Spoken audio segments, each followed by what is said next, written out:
मन माइंड बहुत चंचल होता है, इसलिए वह अशांत रहता है और मन में जब तक अशांति रहेगी व्यक्ति हजारों सवालों से घिरा रहेगा। व्यक्ति को जब तक मन में चल रही सवालों के जवाब नहीं मिलेंगे उसका मन अशांत ही रहेगा। लेकिन मुख्य प्रश्न यह है कि मन को नियंत्रित कैसे किया जाए और मन को कैसे समझा जाए। गौतम बुद्ध की इस कहानी में उन्होंने मन को जानने के लिए 6 चरणों के बारे में बताया गया है। शुरुआती 5 चरणों को जाने बिना आप मन को नहीं समझ सकते हैं। जानते हैं इस कहानी के बारे में। मन को जानने से जुड़ी गौतम बुद्ध की कहानी। एक बार एक व्यक्ति गौतम बुद्ध के पास गया और पूछा कि मन को नियंत्रित करने का पहला चरण क्या है। बुद्ध कहते हैं अपने मन को समझने का पहला चरण है इसके द्वारा दिए गए लालच की व्यर्थता को देखना। क्योंकि जब मन अनशांत होता है तो कई तरह के लालच देता है। जिसने मन द्वारा दिए इन लालचों को पहचान लिया उसने मन को समझ लिया। फिर व्यक्ति बुद्ध से पूछता है लेकिन हमें यह कैसे पता चलेगा हमारा मन हमें लालच दे रहा है और वह लालच व्यर्थ है। इसका जवाब देते हुए बुद्ध कहते हैं अनुभव से। मनुष्य मन के लालच से जिस कार्य को अतिपूर्वक करता है उसमें उसे हानि ही होती है और हानि के बाद ही उसे अनुभव भी होता है। जैसे जिसने वास्तव में यह देख लिया कि नशा करना केवल दुख है वह नशा मुक्त होना शुरू कर देगा। जिसने जान लिया कि ईर्ष्या से खुद का नाश होता है वह ईर्ष्या से मुक्त हो जाएगा। मन को समझने का यही पहला चरण है।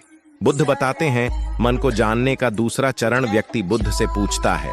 यदि व्यक्ति पहले चरण से यह जान जाता है कि वह मन द्वारा दिए लालचों के कारण दुखी है तो फिर दूसरा चरण क्या है। बुद्ध कहते हैं खोज पर निकलना। दूसरे चरण के लिए ऐसे व्यक्ति की खोज पर निकलना होगा जो कि पहले ही अपने मन को जान इससे मुक्त हो चुका है, क्योंकि वही तुम्हारा मार्गदर्शन कर पाएगा। बुद्ध बताते हैं मन को जानने का तीसरा व्यक्ति कहता है लेकिन ऐसे व्यक्ति की पहचान कैसे होगी। बुद्ध कहते हैं यही तीसरा चरण है। सुनना ही अपने मन को समझने का तीसरा चरण है। व्यक्ति कहता है क्या इसे देखकर पता नहीं किया जा सकता। बुद्ध कहते हैं देखने में कोई व्यक्ति बहुत शांत और अच्छा लग सकता है लेकिन उसके मन के भीतर क्या है यह उसके शब्दों से ही पता चलता है। लेकिन किसी की बातों पर तब तक विश्वास नहीं करना चाहिए जब तक कि वह तुम्हारे विवेक की कसौटी पर खरा न उतर जाए। चौथा चरण है कर्म करना। बुद्ध कहते हैं कर्म ही मन को समझने का चौथा चरण है। खुद को जानने के लिए सही दिशा में कर्म करना जरूरी है, लेकिन कर्म करते हुए व्यक्ति हर बार 2 गलतियां करता है। पहली गलती है यह कि शुरुआत ही नहीं करना और दूसरी गलती पूरा रास्ता तय नहीं करना। इन दोनों गलतियों के पीछे हमारे मन की ही चाल होती है।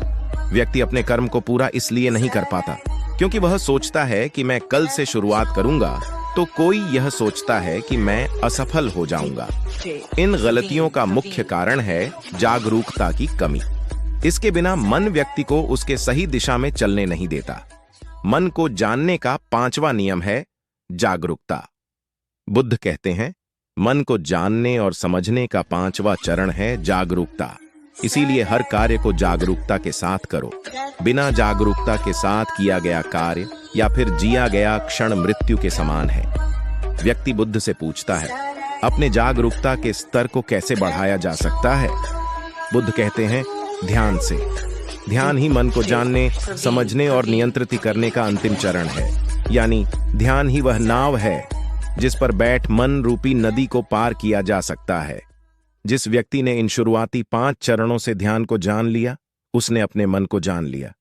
ऐसी ही और मोटिवेशनल कहानियां सुनने के लिए चैनल को सब्सक्राइब जरूर करें। नमो बुद्धाय।